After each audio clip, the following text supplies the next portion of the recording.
একদিন না একদিন আমাদের সবাইকে মৃত্যুর স্বাদ গ্রহণ করতে হয়। জন্মের পর থেকেই মানুষ ধীরে ধীরে এগিয়ে যায় জীবনের শেষ অধ্যায়ের দিকে।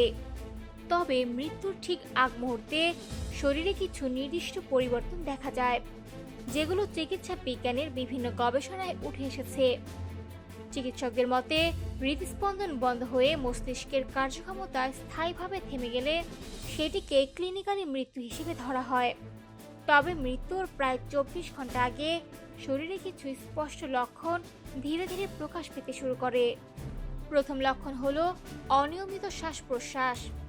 এ সময় রোগীর শ্বাস কখনো ধীর হয়ে আসে, আবার হঠাৎ বন্ধ হয়ে যেতে পারে। কিছু সময় পর আবার অল্প করে শ্বাস নিতে দেখা যায়। এই অস্বাভাবিক শ্বাস প্রক্রিয়া শরীরের দুর্বল হয়ে পড়ার ইঙ্গিত দেয়। দ্বিতীয় লক্ষণ হলো শরীরের তাপমাত্রা ও ত্বকের পরিবর্তন।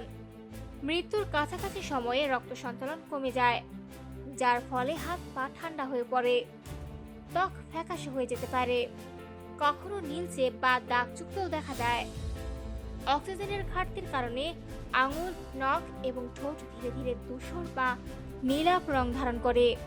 তৃতীয় গুরুত্বপূর্ণ লক্ষণ হলো সাড়া না দেওয়া বা যোগাযোগের ক্ষমতা হারানো। এ সময় ব্যক্তি ধীরে ধীরে কথা বলার শক্তি হারান, আশপাশের ডাকেও সাড়া দিতে পারেন না। শারীরিক দুর্বলতা এতটাই বেড়ে যায় যে তিনি প্রায় নিস্তেজ অবস্থায় বিছানায় শুয়ে থাকেন।